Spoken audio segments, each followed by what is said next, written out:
Josué nous parle de l'alliance de Dieu avec son peuple. Et on voit Jésus à qui on pose des questions parler de ce qui découle d'une alliance que Dieu a faite avec son peuple. Donc dans les deux cas, on nous parle d'alliance de Dieu avec son peuple. On va essayer d'en dire un tout petit peu quelque chose. C'est pour ça que nous demandons à Dieu de nous accorder, de nous faire grâce pour que nous parlions un tout petit peu, mais compte tenu de la circonstance, que Dieu soit avec nous. Alléluia. Alléluia. L'alliance de Dieu avec son peuple. Quand j'ai lu, je regarde et je me dis, Dieu vient faire alliance avec les hommes. Or, à travers la lecture,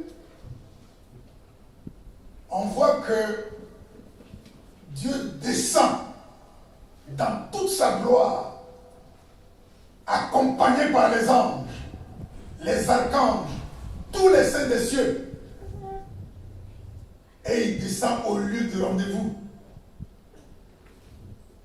Il descend sur une grande montagne. Et on décrit l'événement. La fumée, comme un volcan en éruption, remplit tout le désert. Le tonnerre gronde, comme les bombes atomiques. Et puis l'éclair, zèbre, ça déchire le ciel. Tout le monde a peur. Parce que Dieu arrive dans toute sa gloire. Mais il vient vers qui? Vers l'homme. Pourquoi? Parce qu'il veut avoir une alliance avec lui. Alors moi, je me suis posé la question de comment? Parce que j'imagine l'événement. Et je me pose la question de comment? Dieu, le grand Dieu, le Dieu tout-puissant, créateur et maître absolu de tout l'univers, il vient vers l'homme. L'homme que la Bible nous décrit comme un rebelle, à qui Dieu avait tout donné dans le jardin d'Éden et qui s'est rebellé contre Dieu. Et ça a provoqué la colère de Dieu au point qu'il l'ait chassé de sa présence. Et dès qu'on l'a chassé, il a tout perdu. Il n'a plus de pouvoir, il n'a plus de force ni d'autorité. Et il ne doit sa vie qu'à la providence de Dieu. Et il est tout dépendant de Dieu parce qu'il ne peut rien faire de lui-même. Donc il n'est rien et il n'a rien. Il ne peut rien. Le Dieu Tout-Puissant vient à lui pour faire alliance avec lui. Il faut que je me l'explique. Alléluia. Alléluia. C'est comme l'homme le plus puissant de ce monde. Je ne sais pas si c'est Poutine, je ne sais pas si c'est Trump, mais je ne sais pas le plus puissant. On est là, et pourquoi il apparaît là? Il dit, est-ce que le chargeur est jamais marqué là? Oh, mon Dieu, qu'est-ce qu'il y a? Il dit, non, je vais le voir. Mais Poutine, je vais voir jamais. Et Trump, qu'est-ce qu'il y a? Non, c'est que je vais traiter. Mais tout le monde va se poser la question, qu'est-ce qu'il est venu faire ici? Alléluia! Alléluia! C'est comme ça qu'il faut imaginer Dieu à la recherche du vermisseau qu'est l'homme. Et il veut traiter alliance avec lui. Alléluia! Alléluia! Alors quand je lis, je me rends compte que l'alliance faite là, ce jour-là, c'est la 4e du genre. Ça veut dire que Dieu a déjà eu alliance avec l'homme. Ça, c'est la 4e fois. Et je continue. Et il se trouve qu'il y a encore d'autres alliances derrière. 3 autres alliances. Ça fait au total 7 alliances. Mais à chaque alliance, c'est l'homme qui n'a pas respecté les clauses. Il n'a pas respecté les termes. Et quand on ne respecte pas, ça devient caduc. Et ça énerve Dieu, il se retire. Mais après, 7 fois. Et comme on le sait, le chiffre 7, c'est le chiffre de la plénitude, de la perfection. Mais c'est fini, on ne peut plus. Alors, Dieu va revenir, mais une 8e fois, toujours pour avoir une alliance avec l'homme. Mais les autres alliances, chaque fois, Dieu s'est engagé à faire quelque chose. Et il attend de l'homme de faire quelque chose. Donc Dieu a toujours fait sa part, c'est l'homme qui n'a jamais fait sa part, c'est pour ça que ça devient caduc. Alors cette fois, Dieu veut conclure cette alliance-là entre lui et lui. C'est-à-dire qu'il n'a pas besoin, il n'a plus besoin de l'apport, de la participation, de la présence de l'homme. Il le fait seul. Mais toujours est-il que depuis la première alliance jusqu'à cette 8e alliance, Dieu le fait pour le bien de l'homme. Alléluia. Alléluia. Alors, ça m'a amené encore à me poser la question, mais c'est donc quoi l'alliance? Pourquoi Dieu tient-il tant à avoir une alliance avec l'homme? Qu'est-ce qu'il y a derrière l'alliance? Ça veut dire quoi, l'alliance? Alléluia. Alléluia. Alors, je regarde autour de moi. Et puis, dans l'actualité déjà, je vois qu'il y a des alliances. Alors, je regarde chaque alliance. La première alliance que je vois, je vous l'explique d'abord, l'alliance c'est une sorte de contrat entre deux ou plusieurs personnes, entre deux ou plusieurs partenaires ou associés, ou entre des peuples. Alors, ça veut donc dire quoi quand on fait ça? Les premières personnes que je vois deux personnes, l'homme et la femme, qui se croisent et ils estiment qu'ils ont les mêmes sentiments. Ils voient pratiquement les choses de la même manière. Donc ils peuvent regarder dans la même direction. Alors, excusez-moi, ici, oh non, j'avais oublié de vous le dire au départ. Voilà, merci. Donc, les deux décident donc d'unir leurs sentiments. Et on va chez les parents, on est fiancés dans notre langage, et après, bon, on fait ce qu'on appelle mariage. Si c'est avec nos parents, dans la tradition, on fait ce qu'il y a à faire. Mais chez l'homme blanc, tout ce qu'on a épuisé de l'homme blanc, on fait aussi. Donc on va à la mairie. Et le maire, il fait son long discours avec son gros français. Et après, il dit, bon, envoyez les alliances. Alliance. Et je vois deux petits cerceaux. Donc on donne. C'est lui qui place et dit, je te mets cette alliance. Complétez, hein? Ça se souvient pas. Et puis bon, fidélité, pour fidélité, pour mon amour, oui, bon, et puis pour le pire et le meilleur, ou bien pour le meilleur et le pire, parce qu'il ne faut pas commencer par le pire. Pour le meilleur et pour le pire. Hein, quel que soit ce qui va se passer, quel que soit va se marrer, je suis collé. On va voir. Alléluia. Alléluia. Ça, c'est la première observation que j'ai faite. Il se trouve que il y a des gens qu'on dit ils sont partenaires, donc des entreprises ou bien des sociétés. Bon, ils ont des raisons qui les amènent à vouloir être ensemble. La raison principale, par exemple, si on sent dans le domaine du commerce ou bien de transport, si on sent qu'il y a un concurrent de grande envergure, pour ne pas qu'il nous rafle tout, on se met d'accord et puis on signe un contrat d'alliance. On est ensemble. Alliance. Il y a aussi des crises au niveau bancaire, par exemple. Il y a des banques qui se mettent ensemble pour faire face aux crises. Ok. Mais le plus important que je voudrais qu'on retienne, c'est que quand on a une adversité, un ennemi, on sent plus fort qu'on ne peut pas combattre seul.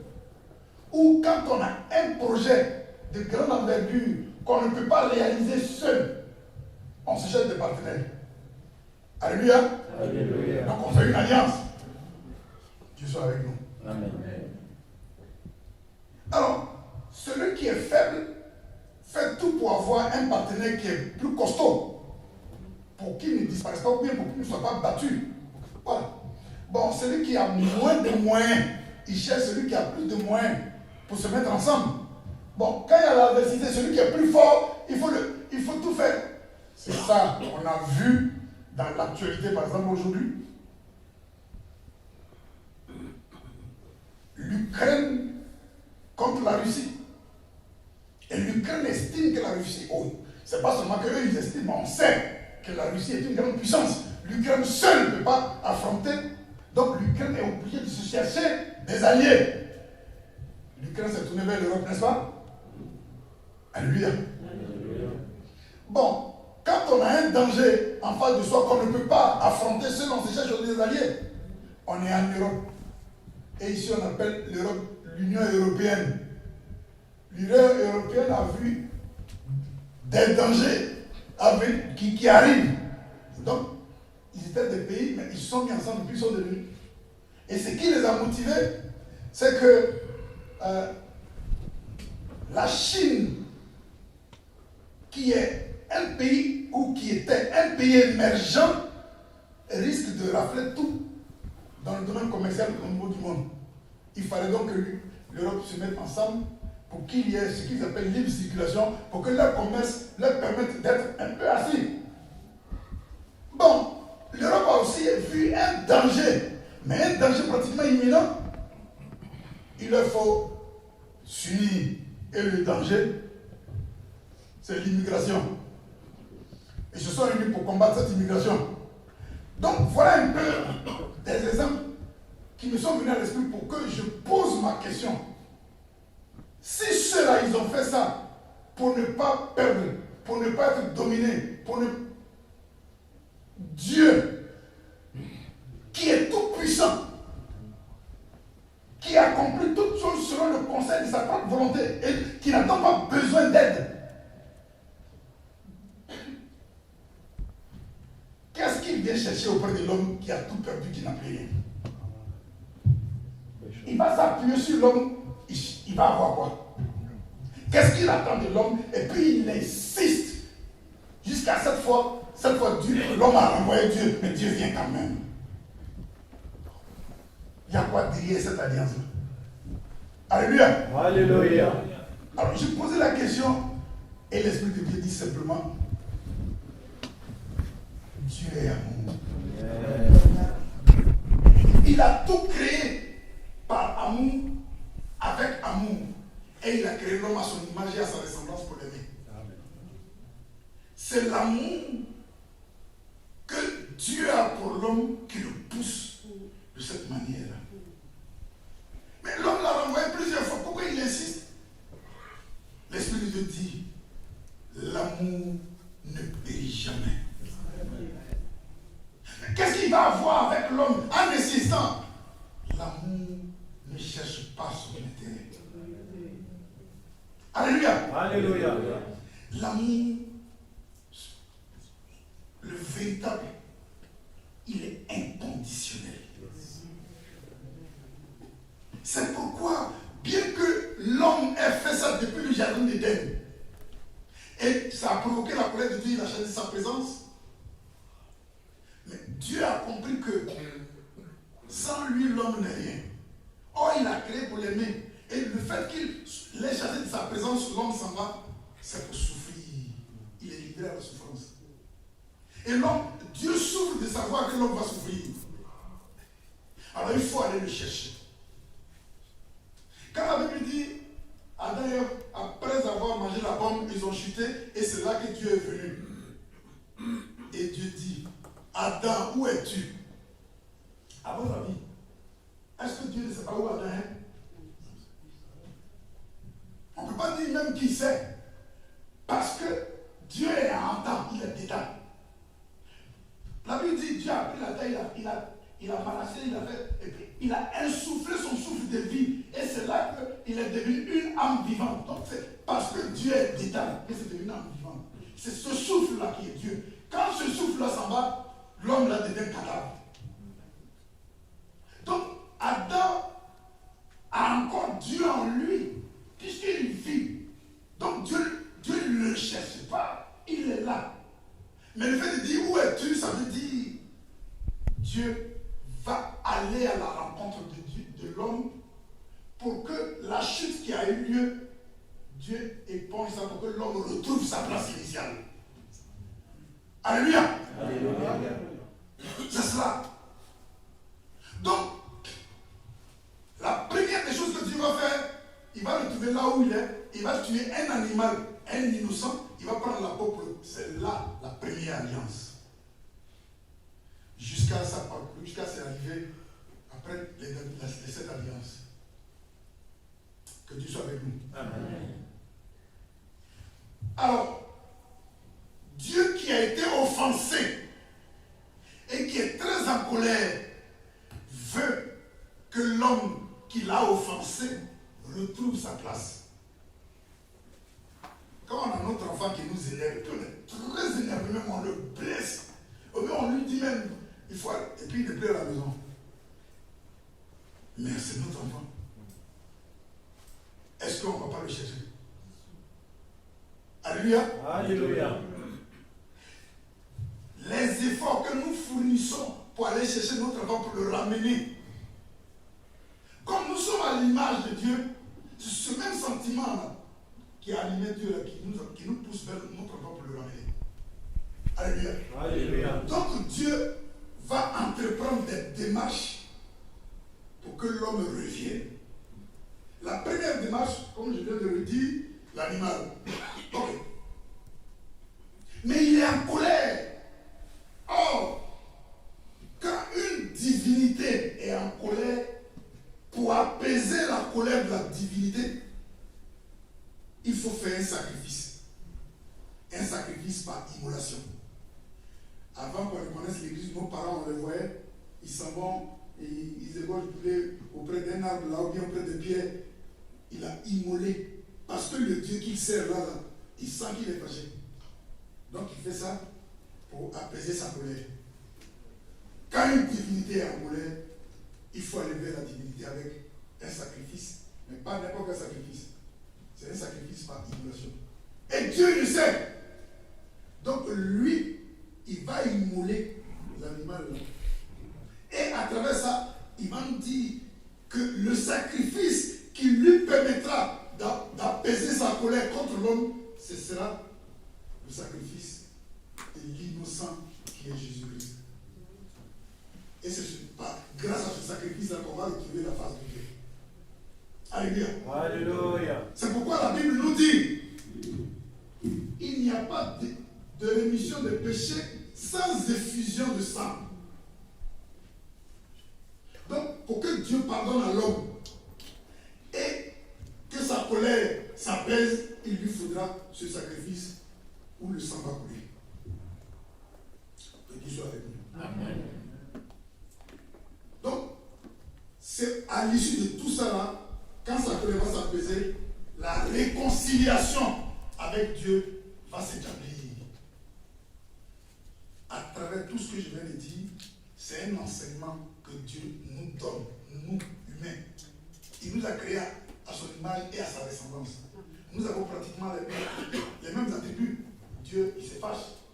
Dieu, il réfléchit, comme selon ce que la Bible dit. Dieu, il aime, il a l'amour en lui. On a tout ça. Donc on est capable de faire comme lui, il a fait. Alléluia. Alléluia. Que son nom soit béni. Amen.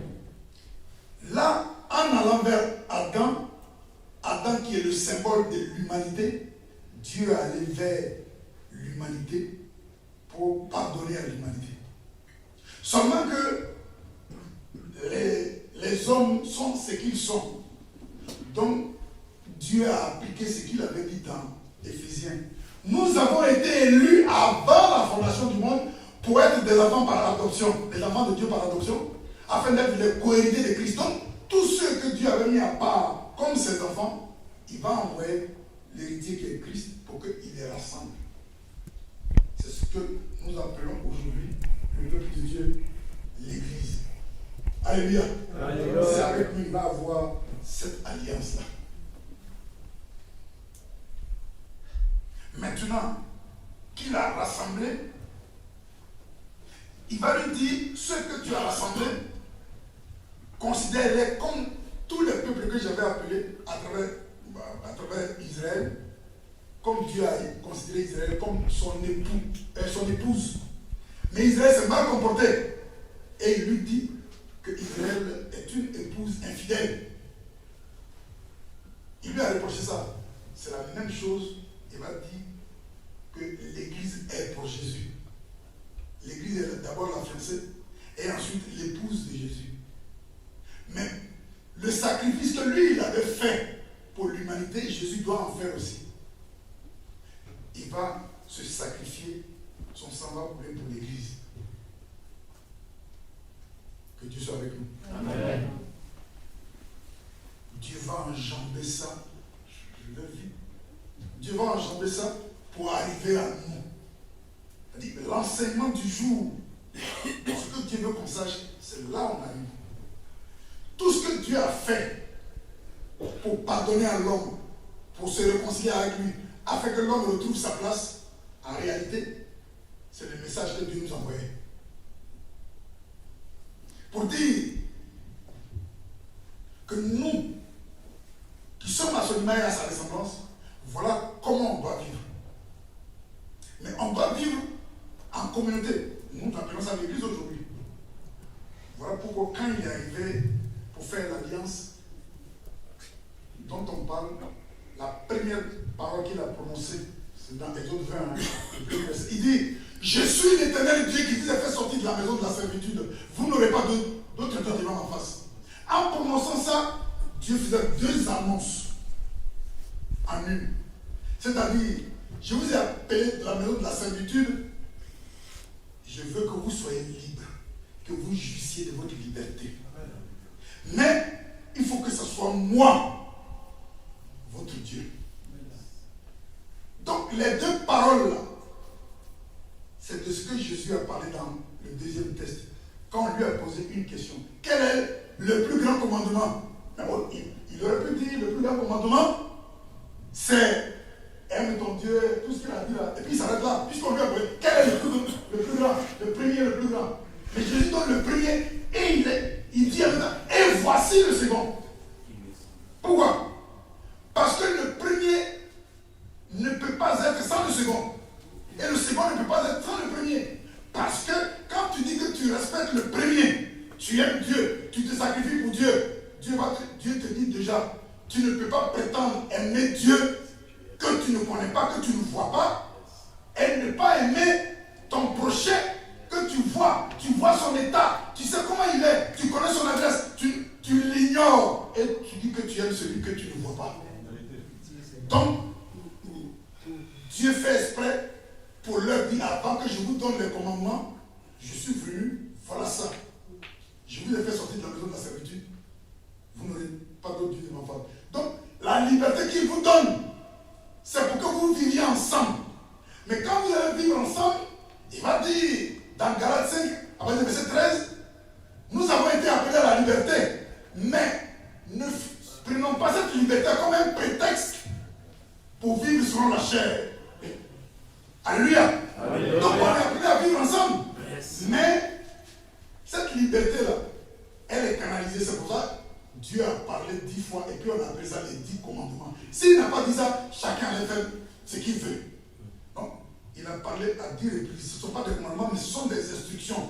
Comment vivre ensemble dans la paix et dans l'harmonie. C'est ce que Dieu a dit. Et c'est ce qu'on appelle les 10 commandements. Que Dieu soit avec nous. Amen. Alors, Jésus répond à ce scribe. Et le problème, il est dépassé. Parce qu'il avait posé une seule question et il s'attendait à une réponse. Ce que Jésus lui a donné, il est tellement dépassé, convaincu qu'il a dit ouais, tu as répondu avec. Et puis il répète la même chose de Jésus. Alors Jésus va lui dire tu n'es pas loin du royaume de Dieu. Alléluia. Mais pourquoi? Qu'est-ce qu'il veut dire? Tu n'es pas loin du royaume de Dieu. Mais le royaume, c'est quoi? Un royaume, c'est un territoire, c'est un pays, c'est une nation, c'est un peuple où Dieu exerce, non, où un monarque exerce son règne. Mais quand on parle du royaume de Dieu, donc ça veut dire le pays, la nation, le territoire, le peuple sur lequel Dieu exerce son règne. Dans ce monde ici, comment on appelle le pays où Dieu règne? Bon, il y a les États-Unis, il y a la Côte d'Ivoire. Quel est le pays où Dieu règne? Il y a aussi le Cameroun. Comment on appelle le pays où Dieu règne? Le Bénin. Alléluia. Alléluia. Non, écoutez, vous êtes de la terre promise, les gars. Israël. Que Dieu soit avec nous. Amen. Le pays où Dieu exerce son règne, c'est l'Église. Alléluia. Parce que c'est l'Église qu'il a reconnu comme, puisque l'Église se dit ecclésia en grec, qui veut dire appeler hors du monde pour être en une assemblée pour Dieu. Donc l'assemblée que nous constituons, nous la constituons pour Dieu. On est sorti du monde et on est mis ensemble. Je ne sais pas, il y en a qui viennent de Melun, de très loin, ou bien on laisse la vie. Il y en a qui viennent de Côte d'Ivoire, de Cameroun. On s'est mis ensemble pour Dieu. Et nous, bon, je ne vais pas oublier le Bénin, pardon. Et nous sommes là pour Dieu. Et nous glorifions, voilà notre roi. Donc il règne sur nous, c'est lui notre monarque. Que Dieu soit avec nous. Amen. Jésus dit à quelqu'un qui était déjà au service de Dieu, sur lequel Dieu, il disait que Dieu règne. Il lui dit, tu n'es pas loin du royaume. C'est-à-dire, tu n'es pas loin du territoire, tu n'es pas loin de la nation, du peuple où Dieu règne. Mais Jésus dit dedans. Si Jésus lui dit ça, ça veut dire quoi? Alléluia. Alléluia. Comment on appelle? On est à l'église ici, et puis quelqu'un arrive, il dit les chrétiens célestes, machin. On lui pose des questions, on les bouge là, il dit, oh non, il dit les chrétiens. Ben, tu n'es pas loin d'être chrétien céleste. Mais Jésus dit à quelqu'un, non, tu n'es pas loin. Ça veut dire qu'il n'est pas encore. Alléluia. Alors, qu'est-ce qu'il faut pour être de ce royaume-là? Qu'est-ce qu'il faut être pour être le citoyen du royaume de Dieu? C'est la réponse que Jésus a donnée. Tu aimeras l'Éternel ton Dieu, et puis tu aimeras ton prochain. Si tu n'aimes pas Dieu, tu n'es pas de Dieu. Si tu prétends aimer Dieu, que tu n'aimes pas de Dieu. Parce qu'il dit, c'est là les plus grands. Donc, ça dit tout ce qu'on fait, tout ce qu'on nous enseigne de Dieu, tout ce qu'on connaît, toutes les cérémonies, les prophéties, tout, les plus grands commandements qui nous envoient à Dieu, qui nous mettent en relation avec Dieu, c'est aimer Dieu et c'est aimer son prochain. Maintenant, aimer Dieu là, ça veut dire qu'on aime Dieu comment? Aimer Dieu, il répond simplement, hein, c'est biblique. Il dit, si vous m'aimez, gardez mes commandements. Celui qui garde les commandements de Dieu, il aime. Mais garder les commandements de Dieu, ce n'est pas aller pour mettre ça dans un coffre-fort, coffre bien sûr, sur son compte bancaire. Garder le commandement de Dieu, c'est marcher en fonction de ce que ce commandement a dit. Mettre en pratique, vivre. Alléluia. Alléluia. Il faut faire de ce commandement là une lampe à tes pieds et une lumière sur tes sentiers. C'est ça. Or, le commandement là te dit aime ton prochain. C'est tout. Donc les querelles, les disputes. Donc, quand on ouvre les yeux, quand j'ai fini, je me disais à Dieu, c'est vrai, c'est que la parole de Dieu dit que très, il dit, beaucoup sont appelés, mais très peu sont élus. On est nombreux à être à l'église, mais très peu sont de l'église. Parce que la parole de Dieu dit, l'église, qu'on appelle ecclésiale, l'église que nous connaissons, elle est divisée en deux. C'est comme quand tu vas dans un centre commercial, on a écrit dessus, paie un, tu prends deux. Donc, dans l'église où on est là, c'est l'église de tout le monde, mais elle est divisée en deux. La première qu'on voit, c'est ça qu'on appelle l'église visible. C'est l'ensemble de tous ceux qui se disent chrétiens, de tous ceux qui se disent enfants de Dieu. C'est leur ensemble là qu'on appelle l'église visible. Donc, quelles que soient les congrégations auxquelles on appartient, c'est ça l'église. Donc, vous, tout ce que vous connaissez comme appellation, nous formons l'église. Maintenant, la deuxième, elle s'appelle la véritable église du Dieu vivant. C'est l'ensemble de tous ceux qui ont été régénérés, renouvelés, nés de nouveau. C'est ceux-là qu'on appelle la vraie église de Dieu. C'est pour ça qu'il lui dit, tu n'es pas loin. Parce que c'est sur ceux-là que Dieu règne. Amen. Donc tu n'es pas encore arrivé. Quelqu'un a dit un jour, en Côte d'Ivoire, lors de fête de moisson, les gens disputaient la nourriture, ils se bousculaient là, et puis on le bouscule, on le serre, il fait ça, et puis il regarde, c'est chargé, il dit, papa, pourquoi tu fais ça? Ah papa, tu n'es pas converti. Ça lui a fait mal. Ça lui a fait mal. Il dit, c'est sorti, il m'a dit, ah, mais pourquoi tu fais ça? Ah, papa, tu n'es pas converti. J'ai dit, quoi? Comment il veut? Ça lui a fait mal. Il avait dit, ce scribe-là, Jésus lui a dit, tu n'es pas loin. Il dit, tu ne fais même pas encore partie de la véritable église de Dieu. Est-ce que chacun de nous sait sa position dans cette église? Tu es loin ou tu es dedans? Il y en a qui se disent qu'ils sont dedans, mais ils ont un pied dedans, un pied dehors. Ils sont ni chauds, ni froids. Mais Jésus les regarde comme des gens qui ne sont même pas dedans. Quelle est notre position? L'église, c'est là que Dieu nous a envoyés. Les premiers avaient vraiment les deux pieds dedans. Donc Dieu s'est manifesté. Il y a eu beaucoup de miracles. C'est pourquoi je nous pose la question. Qui parmi vous, parmi les anciens ici, a connu cette maison dans sa gloire première?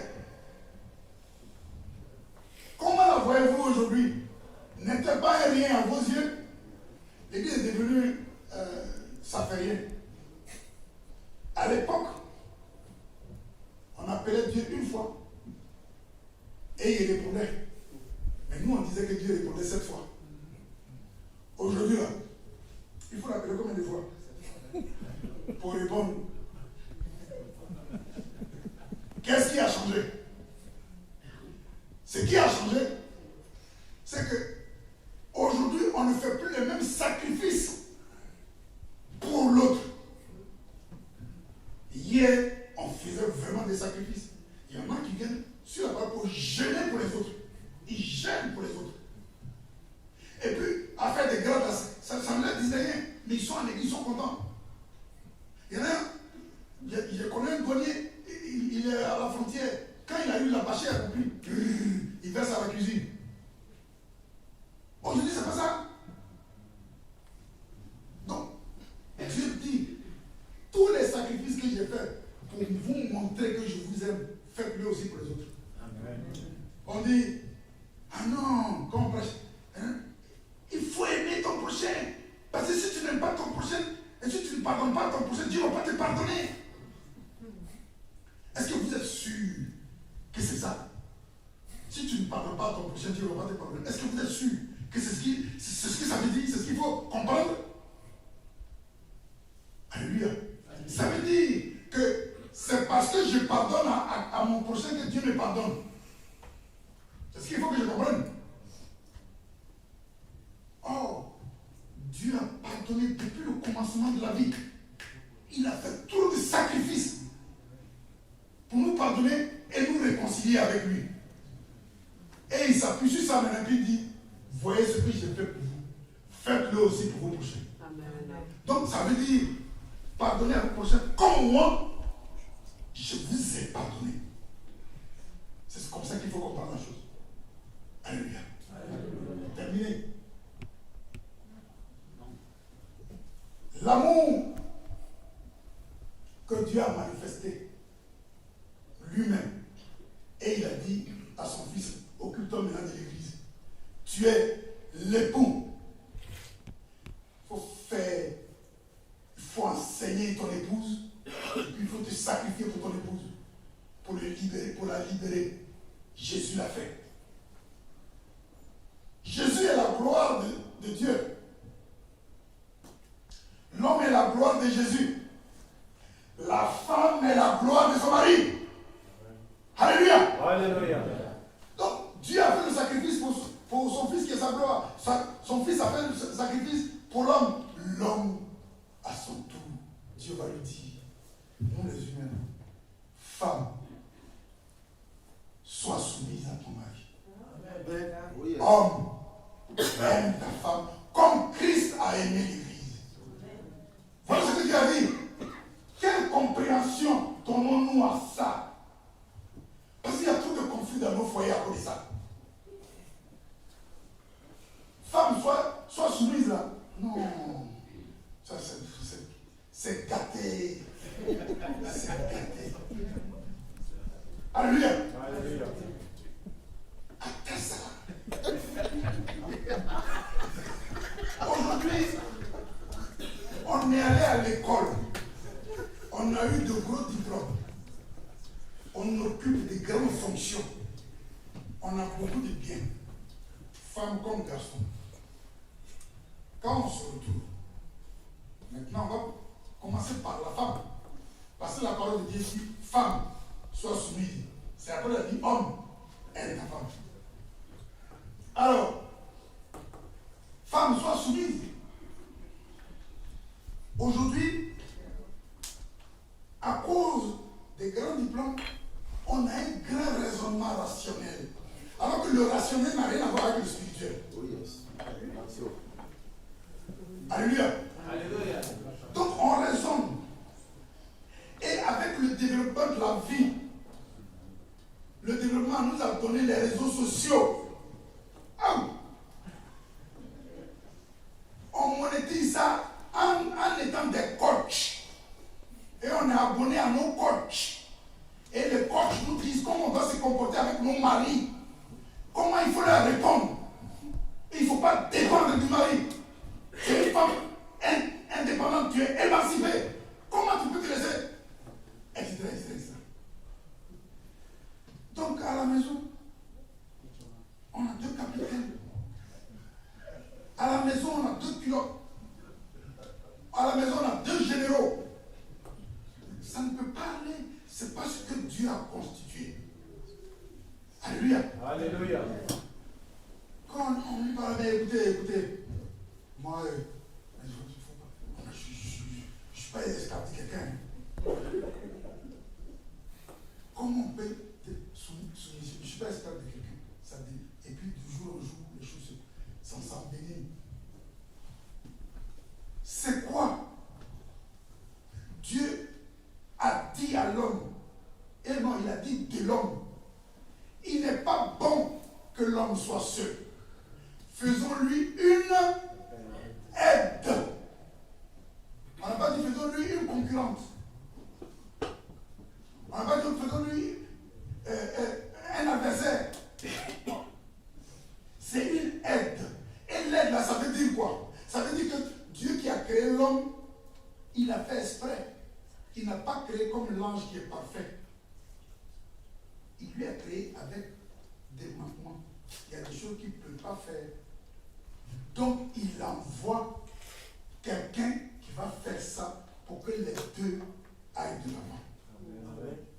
Alléluia. Alléluia. L'homme, il est incomplet. C'est la femme qui le complète. Dieu a donné des capacités à la femme d'être en mesure de faire certaines choses que l'homme ne peut pas faire. Donc, quand on vient ensemble, tout à l'heure, on a dit des cerceaux qu'on a appelé alliance. Alliance veut dire allié. On est des alliés. On est des associés. On est des partenaires. On n'est pas des adversaires. Alléluia. Alléluia. Or, un associé ou un partenaire, il apporte ses connaissances, ses capacités. Comme l'autre, on met ensemble puis on va bien. Mais comme Dieu a créé l'homme en premier, tout ce qui vient en première position est une autorité.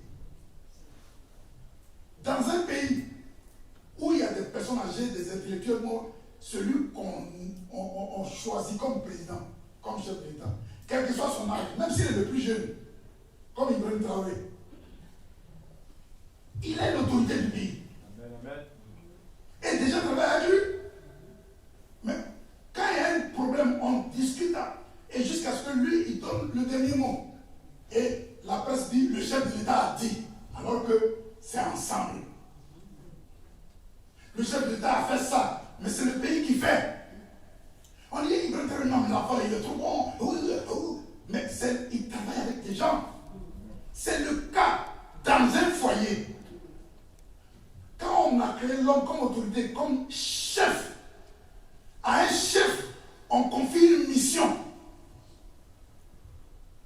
Alors, à la femme, on dit, sois soumise, ça veut dire, toi, tu es sous la mission confiée à l'homme. À l'homme, on a confié une mission, toi, tu es sous la mission. On a confié la direction à telle personne, tu es le sous-directeur. On a confié les charges de ça, tu es l'agent chargé. Mais on fait la même chose. On lutte pour que les choses se passent bien, c'est tout. Tu es sous la mission. Ce qui fait que si le chef, le premier responsable n'est pas là, automatiquement, la charge te revient. Et tu n'es pas esclave de quelqu'un. Tu es le complément. Apporte ton apport. Et comment la femme doit aider? Doit apporter son apport. Quand il y a des choses à faire, ses conseils, son avis, sa façon de voir. Et l'homme analyse jusqu'à quand quelque chose de bon sort. L'homme là, il devient quelqu'un de grand. Et les gens savent. Donc ils disent, derrière un grand homme. Mais si la femme est derrière pour le tacler toujours, comment lui va devenir grand homme? Alléluia. La femme, vous n'êtes pas esclave. Vous êtes les compléments. Vous êtes les aides. Et c'est comme ça que vous manifestez votre amour pour lequel vous avez mis l'alliance à l'homme. Le respect, la soumission, l'aide, c'est la manifestation de l'amour. Tu peux ne rien avoir. Tu peux le couvrir des cadeaux. Mais ce comportement-là, il est aimé, il est heureux. Donc quand il vient du travail et il est fatigué, tu entends la série, tu t'avances à la rencontre. Tu l'aides. Tu fais ce que tu as. Et puis, il est relax. Tu es en train de l'aider. Sans lui donner l'argent, tu l'aides. Parce que sa tête est reposée. Mais il arrive.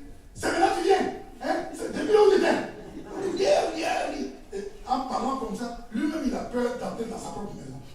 Donc, sa tête n'est pas reposée. Tu ne l'aides pas du tout. Comment il vient réfléchir pour créer? Tu ne l'aides pas. Alléluia. Alléluia. Mais les femmes n'ont pas tout tort. Quand elles se disent, moi je suis pas esclave de quelqu'un, elles n'ont pas tort. Ce que je viens de dire, c'est parce qu'elles n'ont pas compris la mission du mari. Elle est sous la mission. Donc elle doit être soumise. Elle est soumise. Mais l'homme, de par son comportement, rend la femme là, la rebelle qui dit, moi je suis pas esclave. Tu ne peux pas discuter avec elle.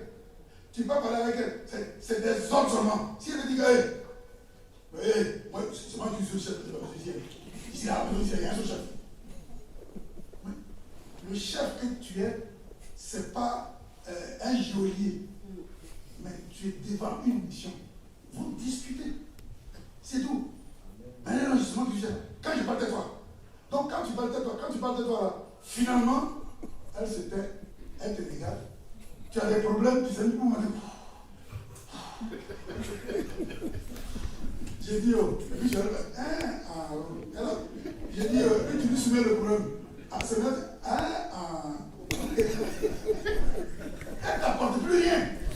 Parce que c'est comme ça que tu as tes femmes. Oh, la Bible dit, il faut que tu fasses des sacrifices. C'est-à-dire, même si elle a un comportement insupportable, comme tu dis que tu l'aimes, et comme l'amour ne périt jamais, et c'est sa condition, merci maman, il faut l'aider et la supporter. Tu es en train de faire un grand sacrifice sur toi-même. Tu es en train de faire des concessions. Gohou disait, si c'était moi avant, ça veut dire quoi? Avant, lui, il ne tournait pas ça. Mais maintenant, là, comme il a changé, c'est ce que il faut qu'on change. Amen. Il faut qu'on fasse des sacrifices sur nous-mêmes pour qu'il y ait harmonie à la maison. C'est une façon de l'aimer. Les femmes disent que les hommes sont de gros enfants, de gros bébés. Nous aussi, on doit dire que les femmes aussi, c'est des sexes faibles. Il faut les comprendre pour les aider. C'est comme ça qu'on va manifester notre amour et puis on va s'entraider pour aller de l'avant. Puisque quand on veut mettre nos sentiments ensemble pour construire l'avenir ensemble, Dieu veut qu'on fasse des sacrifices. Comme lui en a fait, comme Jésus l'a fait. Mais il ne faut pas qu'on soit des terroristes à la maison. L'homme est terroriste pour sa femme, ou bien c'est la femme qui est terroriste. Non, non. Que Dieu soit avec nous. Amen. Jésus a dit, aime Dieu, aime ton prochain. Ta femme est même le premier prochain. Ton mari est ton premier prochain. Et c'est ce qu'il faut faire pour que l'harmonie soit à la maison, pour que la paix et la joie soient. Que Dieu soit avec nous.